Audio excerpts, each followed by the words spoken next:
देश की सियासत में वोटर लिस्ट में गड़बड़ी का मामला लगातार गरमाया हुआ है। कांग्रेस ने आरोप लगाया कि वोट की चोरी हो रही है, लोकतंत्र की हत्या हो रही है, तो बीजेपी की तरफ से पलटवार किया जा रहा है और बीजेपी ने कांग्रेस की वरिष्ठ नेता सोनिया गांधी का हवाला देते हुए कांग्रेस को घेरना शुरू कर दिया है। और इसके बाद एक नया तूफान राजनीति में खड़ा हो चुका है। एक बार फिर से अब वायनाड की सीट का जिक्र हो रहा है, तो फिर वाराणसी की सीट का जिक्र हो रहा है और एक दूसरे को जमकर घेरा जा रहा है। चुनाव आयोग पर लगातार विपक्ष हमलावर है और सवाल खड़े किए जा रहे हैं। तो वहीं दूसरी तरफ सुप्रीम कोर्ट में भी इस मामले को लेकर एक अहम सुनवाई हुई और सुप्रीम कोर्ट ने अहम आदेश दिया है जो पारदर्शिता की नई कसौटी तय कर सकता है। ये रिपोर्ट देखिए।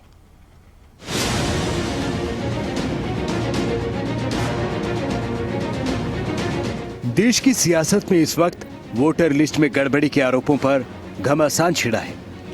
कांग्रेस ने चुनाव आयोग और केंद्र सरकार पर आरोप लगाए। शुरुआत राहुल गांधी के आरोप के साथ तब हुई जब राहुल ने आरोप लगाया कि लोकसभा और महाराष्ट्र विधानसभा चुनाव के बीच 1 करोड़ नए वोटर जोड़े गए। कर्नाटक की बेंगलुरु सेंट्रल लोकसभा सीट पर वोट चोरी हुई। बिहार में जिंदा लोगों के नाम मृत बताकर वोटर लिस्ट से हटाए गए। राहुल गांधी ने उन वोटर से मुलाकात की जिन्हें लेकर चुनाव आयोग का दावा है कि वो जीवित नहीं। सुना है आप जिंदा ही नहीं हो। जिंदे में मृत लोग घोषित कर दिया है। तो पता कैसे लगा आपको? वोटर लिस्ट चेक किया गया पता चला कि नाम ही नहीं है इसमें। और फिर आपने चेक किया, नाम क्यों नहीं है? पता लगा कि भैया मर गए हैं, मार दिया, इलेक्शन कमीशन ने मार दिया।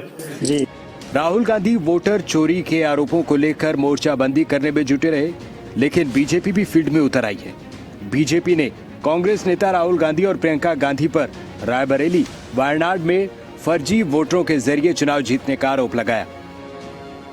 LOB, leader opposing Bharat and leader opposing भारतीय संस्थाएं, श्रीमान राहुल गांधी जी कृपया करके प्रोपेगेंडा बंद करें, सुप्रीम कोर्ट और इलेक्शन कमीशन की बात सुने, मतदाता सूची की सफाई अभियान को चलने दें, ईमानदार स्वच्छ जो सूची बनेगी उसके चलते चुनाव हों, निष्पक्ष चुनाव होंगे। आप जमीन पर जाइए, लोगों से मिलिए। अब दादी ने कहा था मतदाता खराब है तो क्या मतदाता को हटा दें? पिता ने कहा था बैलेट पेपर खराब है तो बैलेट पेपर हट गया। अब राहुल गांधी जी कहते हैं ईवीएम खराब है तो ईवीएम को भी हटा दें। वो कहते हैं इलेक्शन कमीशन खराब है तो क्या उसको भी हटा दें? वो सुप्रीम कोर्ट के निर्णय पे प्रश्न चिन्ह खड़े करते तो उसको भी हटा दें। तो रखें किसको देश में? वोट चोरी के आरोप पर सियासत का नया चैप्टर सामने है। नए अध्याय में राहुल के हमले के तुरंत बाद बीजेपी का पलटवार है। बीजेपी नेता अमित मालवीय ने 1980 की एक वोटर लिस्ट की कॉपी शेयर की है। दावा है कि सोनिया गांधी का नाम 1980 की वोटर लिस्ट में था, जबकि वो भारतीय नागरिक 1983 में बनी। नई दिल्ली लोकसभा सीट के सफदरजंग रोड स्थित पोलिंग स्टेशन नंबर 145 पर उनका नाम दर्ज था। वोटर लिस्ट में इंदिरा गांधी, राजीव गांधी, संजय गांधी, सोनिया गांधी और मेनका गांधी का नाम था। अमित मालवीय का आरोप है कि उस वक्त सोनिया गांधी इटली की नागरिक थीं और ये कानून का उल्लंघन है। कांग्रेस ने बीजेपी के आरोपों को फर्जी बताया है और इसे राजनीतिक नाटक, फोटोशॉप का खेल कहा है। नेताओं के संरक्षण में देश की जनता ने और देश की चुनाव प्रक्रिया ने देखी है। मैंने जैसा आपके सामने कहा कि उनकी सोनिया गांधी जी जो 1983 में भारत की नागरिकता हासिल कर पाई, वो 1980 में देश की मतदाता सूची में अपना नाम दर्ज करा पाई।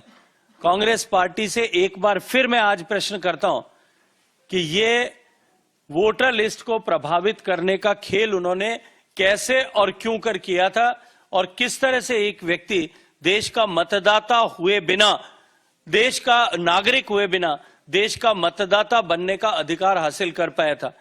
अब यह आपके रूलिंग पार्टी के एमपी एक्सपोज कर रहे हैं 6 लोकसभा क्षेत्रों में, घपला हुआ है वो कह रहे हैं। तो हम कह रहे हैं कि सब आपके पास तो सारे डेटा हैं, इलेक्ट्रॉनिक वोटर लिस्ट है, चलिए सब कुछ सार्वजनिक करिए, वाराणसी का भी सार्वजनिक करिए। जब सभी कुछ ऐसा हुआ है, रद्द करिए लोकसभा चुनाव, हिम्मत दिखाइए। 45 साल पुराना कागज लाकर अब दिखा रहे हो, और वो भी तब बना था जब जनता पार्टी की सरकार थी।